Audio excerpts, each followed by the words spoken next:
Hello दोस्तों, आप लोग का स्वागत है सीएसएन स्टडी में। और आप लोग देख रहे हैं कक्षा 10 का आने वाले वीवीआई क्वेश्चन इतिहास के। किसके?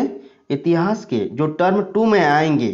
टर्म 2 में आएंगे जो हर वर्ष दिया जाता है। आपको बता रहे हैं 99% ये क्वेश्चन जो है हमने ये खुद से सेट किए हैं, जो हर साल दिया जाता था उसी पर बेस्ड है। ये अति महत्वपूर्ण क्वेश्चन है। आप यदि मॉडल सेट भी देखेंगे तो उसमें भी ये क्वेश्चन है ही। ऐसे 5 क्वेश्चन हैं जो आपके लिए बहुत ही महत्वपूर्ण है। कितना? 5 क्वेश्चन है, ठीक है। 5 क्वेश्चन है जो आपके लिए बहुत ही महत्वपूर्ण है। इसी के साथ आपका आंसर भी आपको दिया जाएगा, ठीक है। इस वीडियो को लास्ट तक देखिएगा। और आपका जो है इसको नहीं पढ़े तो आप बाद में पछताएंगे, इसलिए इसको पढ़ लीजिएगा। तुरंत कॉपी और कलम लेकर बैठ जाइए। जो हम क्वेश्चन का आंसर बता रहे हैं वो आने वाले हैं 99%, ठीक है। तो हम लोग चलिए देखते हैं। इतिहास में सबसे पहले देखेंगे क्या है ये सिलेबस क्या है टर्म 2 के लिए ना। तो चलिए चलते हैं सिलेबस की ओर। पहले तो सिलेबस है यह हमारा कि हमें जो ऑब्जेक्टिव वाइज क्वेश्चन पूछा जाएगा। कहाँ से पूछा जाएगा? यूरोप में राष्ट्रवाद का उदय और भारत में राष्ट्रवाद, यह इतिहास का ना। इतिहास में जो सब्जेक्टिव वाइज क्वेश्चन पूछा जाएगा, ये कहाँ से पूछा जाएगा? भूमंडलीकृत विश्व का बनना और औद्योगिकरण ना का युग। इससे 2 ही चैप्टर है जिससे क्या पूछा जाएगा इतिहास में सब्जेक्टिव वाइज क्वेश्चन। तो इसमें जो आपका वीवीआई क्वेश्चन है, अति महत्वपूर्ण क्वेश्चन, उस पर हम लोग बात करेंगे और उसके आंसर जो है आपको इस वीडियो के अंत तक मिल जाएगा, ठीक है। बने रहिए हमारे साथ। पहला हम लोग आज देखेंगे भूमंडलीकृत में क्या क्या वीवीआई क्वेश्चन है, ठीक है। चलिए वीडियो में बने रहिए। यदि मेरे चैनल में नए हैं तो लाइक कीजिए, सब्सक्राइब कीजिए और अपने दोस्तों को शेयर कीजिए, क्योंकि यह जो क्वेश्चन है सबके लिए अति महत्वपूर्ण है। यदि नहीं पढ़ेंगे तो बाद में पछताएंगे, इसलिए आप कॉपी और कलम लेकर बैठ जाइए। चलिए चलते हैं वीडियो की ओर। चलिए अब बात करते हैं क्या क्या वीवीआई क्वेश्चन है कक्षा 10 में। इतिहास, ये क्या है? इतिहास का, ठीक है। किसकी बात कर रहे हैं हम लोग? इतिहास में जो भूमंडलीकृत विश्व का बनना में क्या क्या महत्वपूर्ण क्वेश्चन है टर्म 2 के लिए, अति महत्वपूर्ण क्वेश्चन। चलिए देखते हैं। ये सब जितना भी 5 नंबर, ठीक है, 5 नंबर दिया जाएगा आपका। 5 को क्वेश्चन है, आप लोग इसके ध्यान से पढ़ लीजिएगा। तो पहला देखिए क्वेश्चन क्या है इसमें महत्वपूर्ण। तो नंबर 1 है G77 देशों से आप क्या समझते हैं? G77 को किस आधार पर ब्रेटन वुड्स की जुड़वा संतानों की प्रतिक्रिया कहा जा सकता है, ठीक है। हमें पहले समूह 77, जी मतलब ग्रुप, हाँ, या समूह 77 देशों से आप क्या समझता है? वह समूह 77 के किस आधार पर ब्रेटन वुड्स की जुड़वा संतानों की प्रतिक्रिया कहा जा सकता है, ठीक है। इस 2 ही मतलब इसमें 2 ही क्वेश्चन है। तो हम लोग पहले परिभाषित करना है G77 को, ठीक है। चलिए हम लोग जानते हैं क्या है। तो किस आधार पर हम लोग आंसर देंगे? इस आधार पर देखिए, इस आधार पर हम लोग यदि बनाते हैं आंसर को, आपका नंबर अच्छा आएगा और आप याद भी कर पाएंगे और अच्छे से लिख भी पाएंगे। तो चले जानते हैं, पहले समझते हैं। G77 विकासशील देशों का एक समूह है जो नई अंतर्राष्ट्रीय आर्थिक व्यवस्था को प्राप्त करने के लिए सामूहिक रूप से काम करता है। G77 क्या है? विकासशील देशों का एक समूह है जो अंतर्राष्ट्रीय आर्थिक व्यवस्था को क्या करता है? सामूहिक रूप से ठीक करने के लिए काम करता है, ठीक है। IMF और विश्व बैंक ब्रेटन वुड्स के दौरे समझते हैं। IMF जो है और क्या है? विश्व बैंक, ठीक है। ये क्या है? ब्रेटन वुड्स की जुड़वा संतान भी कहा जाता है। कि असंतोषजनक सेवाओं के कारण नए आजाद हुए मुल्कों ने G77 का संगठन किया। जब इसकी जो असंतोषजनक सेवाएं थी, मतलब इसकी जो सेवाएं थी वो खराब थी, जिसके कारण आजाद हुए जो नए मुल्क थे उन्होंने किसका निर्माण किया? G77 का, ठीक है। G77 का निर्माण किया, संगठन का बनाया। इनकी आज़ादी के बाद ब्रेटन वुड्स की संस्थाओं ने गरीब मुल्कों को वित्तीय सहायता प्रस्ताव किया था, ठीक है। इसका जो इनकी आज़ादी के बाद ब्रेटन वुड्स की संस्था क्या था? नंबर IMF और विश्व बैंक जो थे वो इनको किस लिए? मुल्कों को वित्तीय सहायता देने का प्रस्ताव किया था। लेकिन इसके एवरेज में क्या लेना चाहता था? प्राकृतिक संसाधनों को गारंटी के तौर पर इन संस्थानों ने अपने नियंत्रण में ले लिया था। चौथा नंबर क्या है, इनके जो प्राकृतिक संसाधन थे वो ब्रेटन वुड्स के जो संस्था थे उन्हें देना था, ये अपने नियंत्रण में ले लिया था, जिसके कारण क्या था कि इस पांचवा नंबर देखिए क्या है, इस प्रकार विकासशील देशों जो विकसित देशों की भांति औद्योगिक विकास की राह पर चलना चाहते थे, मतलब औद्योगिक को बढ़ावा देना चाहते थे, लेकिन ब्रेटन वुड्स की संस्था ने उनका मार्ग अवरुद्ध कर दिया था। मतलब ब्रेटन वुड्स की जो संस्था थी उनके मार्ग को विरुद्ध मतलब उसका अवरुद्ध मतलब रोक दिया था, ठीक है, जिसके कारण प्रतिक्रिया में आकर क्या किया था, G77 या समूह 77 में अस्तित्व में आ गया। तो इसको आप लोग ठीक से लिख लीजिए, ये समझ में आ गया है। 1 मिनट मतलब 5 सेकंड के लिए हम पॉज करते हैं, इसको आप लोग क्या बोलेंगे, इसको स्क्रीनशॉट ले लीजिए और लिख लीजिए, ठीक है। यह बहुत ही महत्वपूर्ण क्वेश्चन है कि नहीं, इतिहास का बहुत ही महत्वपूर्ण क्वेश्चन है, ठीक है। इसमें 5 नंबर दिया जाएगा, कितना, 5 नंबर। यह महत्वपूर्ण क्वेश्चन है, इसको लिख लीजिए आप लोग, ठीक है। इसको इसके बाद आगे बढ़ते हैं हम लोग। देखिए क्या है, कार्न लॉ क्या था, उसे क्या समाप्त किया गया, इसकी समाप्ति के क्या परिणाम हुए, ठीक है। तो पहले हम लोग को इसका आंसर उसी प्रकार से दिया गया, 1 2 3 4 5 करके देंगे, ठीक है, जिससे आप लोग को याद करने में भी अच्छा लगेगा और लिखने में भी अच्छा लगेगा, ठीक है। तो चलिए देखते हैं, मक्का के आयात पर पाबंदी, कार्न मतलब होता है मक्का, मक्का ही, ठीक है। तो मक्का के आयात पर पाबंदी कार्न लॉ था। यह भूस्वामियों के दबाव में किया गया था, किसके दबाव में किया गया था, भूस्वामियों जो स्वामी थे उनके दबाव में किया गया था। यह जो आयात मतलब क्या हो गया, दूसरे देश से जो आते हैं जो खाद्य सामग्रियां, उसको बंद कर दिया गया था। किसने बंद किया था, भूस्वामियों के दबाव के कारण। लोग इस कानून से नाराज थे, जो लोग वहां कहते वो नाराज थे, क्योंकि खाद्य पदार्थ की कीमतें बहुत ऊंची थी, क्योंकि खाद्य पदार्थ की जो कीमत थी वो बढ़ चुका था, जिसके कारण क्या हुआ, कार्न लॉ की समाप्ति के बाद ब्रिटेन आयातित खाद्य पदार्थ की लागत यहाँ पैदा होने वाले खाद्य पदार्थों से भी कम थी। जो जब आयात करने लग गए, दूसरे देश से आने लग गए खाद्य पदार्थ, तब क्या हो गया, जो वहाँ से पैदा हो रहे थे उससे भी क्या, जो ब्रिटेन में पैदा हो रहे थे उससे भी क्या था, कम दाम में आ रहा था, जिसके कारण क्या हुआ था, जिसके कारण देखिए क्या हुआ था, जिसके कारण 5 नंबर है, जिसके कारण ब्रिटिश किसान आयातित माल की कीमत का मुकाबला नहीं कर सकते थे, जिसके कारण जो ब्रिटिश के किसान थे वो आयातित माल की कीमतों का मुकाबला नहीं कर सकते, जो इतना कम में दे रहा था, जिसके कारण वो मुकाबला कैसे कर पाएंगे, जिसके कारण क्या हुआ था, किसानों की हालत बिगड़ने लग गई थी, ठीक है। ये कार्न लॉ मतलब मकई पर लगाया गया कानून था, ठीक है। तो यह दूसरा नंबर महत्वपूर्ण क्वेश्चन हो गया, इसको लिख लीजिए आप लोग, 2 सेकंड के लिए हम पॉज कर रहे हैं, इसको आप लोग क्या कर लीजिए, स्क्रीनशॉट ले लीजिए, ठीक है, हो गया। अब देखिए चलिए आगे बढ़ते हैं, खाद्य उपलब्धता, तीसरा नंबर क्वेश्चन। तीसरा नंबर क्वेश्चन क्या है, पहले देखिए, खाद्य उपलब्धता तकनीक के प्रभाव को दर्शाने के लिए इतिहास से 2 उदाहरण दें। तो चलिए देखते हैं किस तकनीक के कारण खाद्य उपलब्धता प्रभाव को दर्शाने के लिए 2 उदाहरण देने के लिए कहा गया है। तो चलिए पहले हम लोग जानते हैं, 1890 तक वैश्विक अर्थव्यवस्था सामने आ चुकी थी, इससे तकनीक में भी बदलाव थे, खाद्य उपलब्धता पर भी तकनीक का प्रभाव पड़ने लगा, जो इस प्रकार था, जो खाद्य जो स्थिति थी उसमें भी क्या आने लग गया था, तकनीक का प्रभाव पड़ने लग गया था। तो पहला तकनीकी क्या है, रेलवे का विकास, ठीक है। नंबर 1, रेलवे का विकास अब किसी आसपास के गांव या कस्बे से नहीं बल्कि हजारों मील दूर से आने लगा था, सिर्फ गांव या कस्बे से ही नहीं, जो खाद्य उपलब्ध हो रहा था वो हजारों मील दूर से भी आ रहा था। खाद्य पदार्थों की एक जगह से दूसरे जगह पहुंचाने के लिए रेलवे का इस्तेमाल किया जाता था, यह भी तकनीक है, रेलवे क्या है, एक तकनीक है। पानी के जहाज से इसे दूसरे देशों में पहुंचाया जाता था ना, पानी के जहाज से तकनीकी आने से क्या, रेलवे के माध्यम से बहुत मीलों दूर से आ रहा था, और पानी के जहाज से एक देश से दूसरे देश में भी खाद्य सामग्रियों की पहुंचाया जा रहा था। तो यह सबसे बड़ा उपलब्धता है। दूसरा देखिए क्या है, नहरों का विकास, नहरों का विकास हो गया, तो खाद्य उपलब्धता पर तकनीक के प्रभाव का बहुत अच्छा उदाहरण हम पंजाब में देखते हैं। कहाँ पर देखते हैं? पंजाब में भी।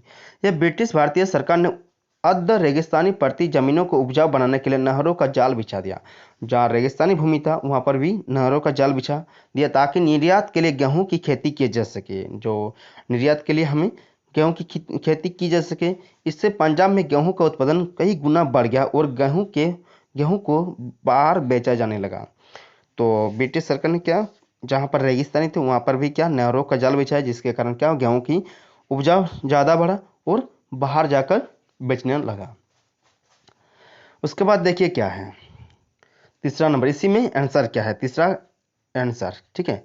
उसी में ये पहला पॉइंट था रेलवे का विकास, उसके बाद नहरों का विकास हुआ, तकनीकी बढ़ रहा है जिसके कारण नहरों का विकास हुआ। उसके बाद और तकनीकी बढ़ा तो रिफ्रिजरेशन तकनीक का विकास हुआ। 1870 के दशक तक अमेरिका से यूरोप को मांस का निर्यात नहीं किया जाता था। तो पहले क्या, अमेरिका से यूरोप तक मांस का निर्यात नहीं किया जा सकता था। तो उस समय जिंदा जानवर ही भेजे जाते थे। क्या, जिंदा ही भेजे जाते थे, जिन्हें यूरोप से लेकर यूरोप में जाकर क्या किया जाता था, काटा जाता था। लेकिन जिंदा जानवर बहुत ज़्यादा जगह घेरते थे। जो जिंदा रहेंगे तो ज़्यादा ही जगह घेरेंगे। बहुत सारे लंबे सफ़र में मर भी जाते, जो बहुत सारे जिंदा जानवर थे वो मर भी जाते सफ़र में। बहुत बहुतों का क्या होता है, वजन मतलब जो उसका जो वजन है वो भी घट जाता था। वे खाने लायक नहीं रहते थे। जो जिंदा जानवर थे वो खाने लायक भी नहीं रहते थे, इसलिए मांस खाना एक महंगा सौदा था। जो उसके बाद से क्या हुआ था, जिंदा नहीं जाएंगे वहाँ पर, एक तो लेकर जा रहा था जिंदा, उसमें भी बहुत कोई मर जा रहा था, कोई किसी का वजन घट जा रहा था, अब बहुत को खाने के लायक नहीं था। इसीलिए क्या हुआ था, इसलिए मांस खाना एक महंगा सौदा था। मतलब कोई मांस का तो बहुत महंगा सौदा देना पड़ता था, मतलब पैसा देना पड़ता था। नई तकनीक के आने पर यह स्थिति बदल गई। पानी के जहाज़ों में रेफ्रिजरेशन की तकनीकी स्थापित कर दी गई, जिससे जल्दी खराब होने वाले चीज़ों को भी लंबी यात्राओं पर ले जाया जा सकता था। तकनीकी के आने से क्या हो गया, रेफ्रिजरेशन आने से क्या हो गया, जो जल्दी खराब होने वाली चीज़ उसको रेफ्रिजरेटर में रखने से क्या होगा, वो खराब नहीं होता। अब अमेरिका, ऑस्ट्रेलिया, न्यूजीलैंड सब जगह से जानवरों की बजाय उनका मांस ही यूरोप भेजा जाने लगा। तो उसके बाद क्या हुआ, उसके जो जिंदा जानवर की जगह क्या हुआ, उसको काट कर मांस से ही भेजा जाने लगा। कहाँ, यूरोप के देशों में। इससे ना केवल समुद्री यात्रा में आने वाले खर्चा कम हो गया, बल्कि यूरोप में मांस का दाम भी गिर गया। इतना दाम पहले महंगा, पैसे जितना पैसा देंगे पैसा ज़्यादा देना पड़ता था, लेकिन अब क्या हो गया, मांस के लिए कम पैसा देना पड़ गया। वो जो महंगाई था वो घट गया रेफ्रिजरेशन के चलते, ठीक है। अब बहुत सारे लोगों के भोजन में मांसाहार शामिल होगा, तो जिसके कारण जो पहले जो खा नहीं पाते थे वो अब खाने लग गए, ठीक है। यह था क्या, खाद्य उपलब्धता तकनीक के प्रभाव को दर्शाने के लिए इतिहास से दो उदाहरण दे, ठीक है। तो यह उपलब्धता थी, देख लिए हम लोग तकनीकी कारण क्या उपलब्धता थी। एक तो क्या देखें, रेलवे के विकास के कारण, नहरों के विकास के कारण, और दूसरा क्या देखें, रेफ्रिजरेशन तकनीक का विकास कारण।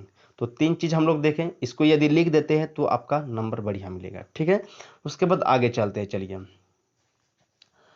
तो महामंदी के कारणों की व्याख्या करें। महामंदी मतलब खराब स्थिति हो गया, मंदी जो होता है ना, बाजार की स्थिति खराब होना, ठीक है।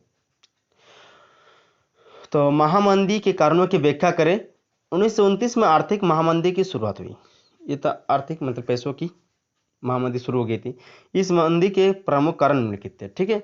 औद्योगिक क्रांति कारण मतलब खराब स्थिति, ठीक है, स्थिति खराब हो गई थी, इसके कारण इसको महामंदी कह सकते हैं हम लोग, ठीक है।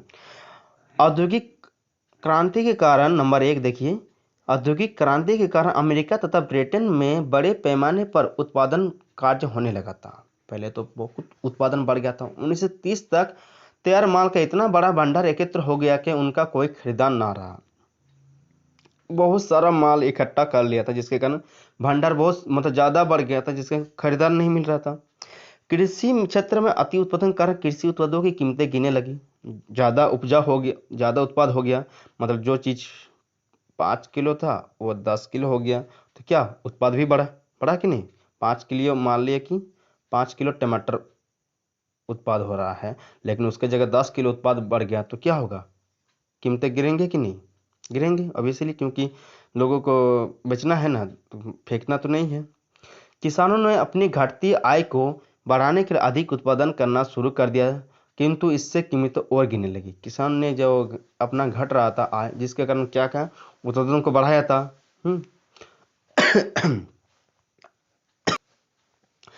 उत्पादन को बढ़ाया था, लेकिन क्या हुआ था, उसमें जो उसकी आय होती है उसमें कमी आ गई ना। वो अपनी आय को बढ़ाना चाहता लेकिन उत्पादन बढ़ गया, तो किस में घटे हो गया, उसका कीमतों में कमी आ गई, जिसके कारण आय भी उसका घट गया। खरीदारों के अभाव में कृषि उपज पड़ी पड़ी सड़ने लगी।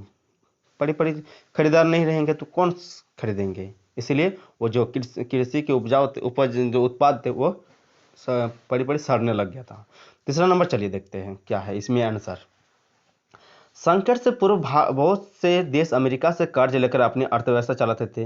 जो संकट, जो विश्व युद्ध की बात कर रहे हैं हम लोग ना, तो संकट जो से पूर्व जितना भी देश है, बहुत सारे देश क्या कर रहे थे, अमेरिका से कर्ज ले रहा था अपनी अर्थव्यवस्था को चलाने के लिए। ठीक है, 1928 के कुछ समय पहले विदेशों में अमेरिका का कर्ज $1 अरब था।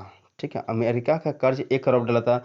साल भर के भीतर यह कर्ज घटकर केवल चौथाई रह गया था। जो देश अमेरिका कर्ज पर सबसे ज़्यादा निर्भर थे उनके सामने गहरा संकट खड़ा हो गया था। ठीक है, जो देश अमेरिका के कर्ज पर मतलब निर्भर थे वो उसके सामने क्या गहरा संकट खड़ा हो गया था। देखिए अब चौथा नंबर क्या है। यूरोप में कोई बड़े बैंक धराशायी हो गई, कोई देश मुद्रा की कीमत बुरी तरह गिर गई। बहुत सारे देशों में क्या मुद्रा जो होती है, जैसे भारत में भी क्या $75 ना, $75 क्या है, ₹75। $1 का कीमत कितना है, ₹75 ना। $1 की कितना कीमत है, ₹75। या क्या है, उसकी जो मुद्रा है उसमें कीमत बुरी तरह गिर गई थी। इसी तरह क्या है, उसकी कीमत जो मुद्रा की कीमत होती है वो बिल्कुल गिर गई थी। अमेरिकी सरकार इस महामंदी से अपना अर्थव्यवस्था को बचाने के लिए आयातित पदार्थों पर 2 गुना सीमा शुल्क वसूल करने लगी। ठीक है, तो अमेरिकी जो सरकार थे वो महामंदी से अपनी अर्थव्यवस्था को बचाने के लिए क्या कर रहा था, 2 गुना सीमा शुल्क वसूल करने लग गया था। ठीक है, उसके बाद क्या है, अमेरिका के शेयर बाजार में शेयरों की कीमत में गिरावट आ गई थी। इसकी वजह से लाखों व्यापारियों का दिवाला निकल गया। जो लाखों व्यापारी जो थे, मतलब वो क्या बोलेंगे, कंगाल हो चुका था। ठीक है, तो यह है आपके लिए क्वेश्चन। तो ये क्वेश्चन क्या था, महामंदी के कारण व्याख्या, कारणों की व्याख्या करें, क्या क्या कारण था उसके हम व्याख्या किए, क्या क्या कारण था। ठीक है, यह आपके लिए 2 मिनट के लिए पॉज करते हैं, आप इसको स्क्रीनशॉट ले लीजिए और अपनी कॉपी में उतार लीजिए, इसको याद कर लीजिए, नहीं तो आप बाद में पछताएंगे। इसीलिए बाद में पछताना ना पड़े, जल्दी से इसको स्क्रीनशॉट ले लीजिए। ठीक, स्क्रीनशॉट ले लिए तो हम आगे बढ़ते हैं। अब देखिए भारतीय अर्थव्यवस्था में क्या पढ़ा था महामंदी का।